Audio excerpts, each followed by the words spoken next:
कभी सोचा है कि जब एक गाड़ी ऊबड़-खाबड़ रास्तों से गुजरती है तो इंजन की पावर पहियों तक बिना किसी रुकावट के इतनी स्मूथली कैसे पहुंच जाती है। आज हम इंजीनियरिंग के इसी कमाल को समझने वाले हैं, एक ऐसी कड़ी जो दिखती तो नहीं पर है बहुत जरूरी।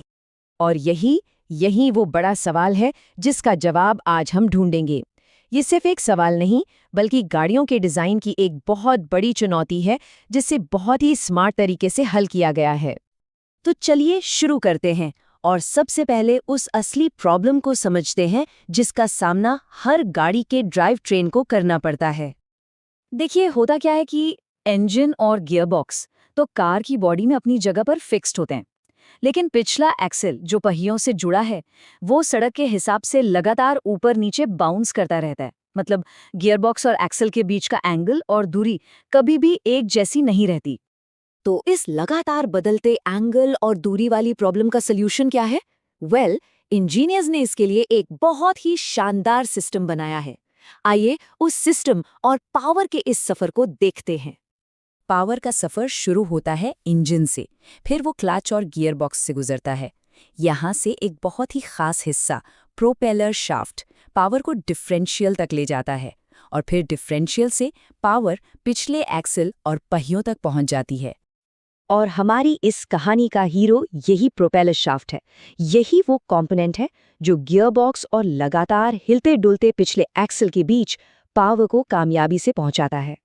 लेकिन प्रोपेलर शाफ्ट ये काम अकेला नहीं कर सकता, उसे एक मददगार की जरूरत पड़ती है, एक ऐसा जादुई जोड़ जो इन बदलते हुए एंगल्स को संभाल सके। और यहीं पर एंट्री होती है यूनिवर्सल जॉइंट की। अगर इसे बिल्कुल आसान भाषा में समझें तो यू जॉइंट कुछ हमारी कलाई की तरह काम करता है।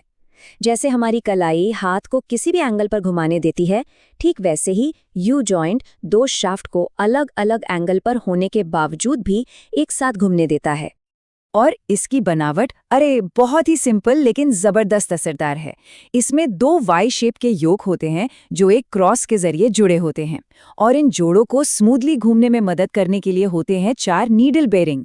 बस यही सिंपल सा मैकेनिज्म एक बहुत बड़ी प्रॉब्लम को सॉल्व कर देता है।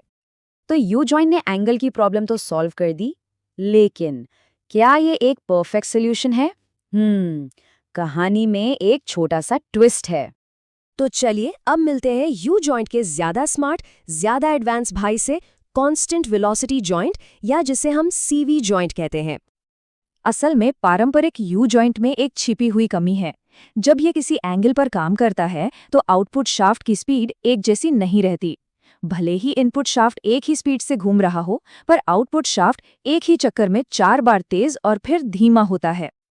तो एक तरफ है हमारा पुराना यू जॉइंट जहां स्पीड लगातार ऊपर नीचे होती रहती है, और दूसरी तरफ है सीवी जॉइंट जिसका नाम ही है कांस्टेंट वेलोसिटी, मतलब एक बराबर स्थिर स्पीड, कोई उतार चढ़ाव नहीं।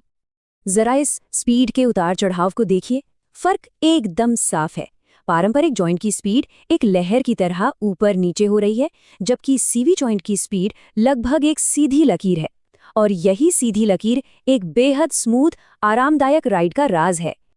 तो आखिर ये सीवी जॉइंट्स इतने बेहतर क्यों हैं? पहली बात, ये 24 डिग्री तक के बड़े एंगल पर भी एकदम कांस्टेंट स्पीड देते हैं। इससे वाइब्रेशन यानी कंपन खत्म हो जाता है और सफर आरामदायक होता है। और इसी वजह से ये आज की ज्यादातर फ्रंट व्हील ड्राइव गाड़ियों के लिए बहुत जरूरी हो गए हैं। ठीक है, अब जब हम जॉइंट्स को समझ गए हैं तो जरा ये देखते हैं कि ये बड़े ड्राइव ट्रेन डिजाइन्स में कैसे फिट होते हैं। इसमें 2 मेन टाइप के सिस्टम होते हैं। पहला है हॉचकिस ड्राइव, जिसमें प्रोपेलर शाफ्ट खुला होता है और लीफ स्प्रिंग्स झटके सहने का काम करते हैं। ये वाला सिस्टम भारत में सबसे कॉमन है। दूसरा है टॉर्क ट्यूब ड्राइव, जिसमें प्रोपेलर शाफ्ट एक मोटी मजबूत ट्यूब के अंदर सुरक्षित रहता है। अच्छा, थ्योरी तो बहुत हो गई, अब जरा कुछ प्रैक्टिकल बातों पर आते हैं।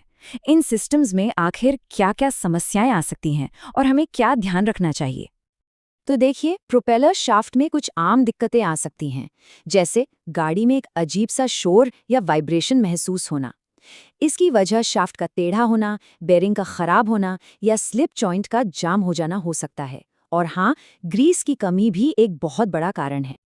और एक बात जो बहुत बहुत ज़रूरी है, अगर यू जॉइंट के योक सही लाइन में नहीं लगे हैं तो इससे बहुत ज़्यादा वाइब्रेशन पैदा होती है।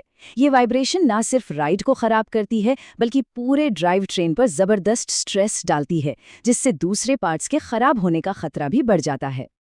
तो अगली बार जब भी गाड़ी चलाते हुए कोई हल्की सी भी वाइब्रेशन महसूस हो तो क्या दिमाग में ये ख्याल आएगा कि कहीं इसकी जड़ वो छिपी हुई कड़ी हमारा प्रोपेलर शाफ्ट तो नहीं? सोचने वाली बात है ना?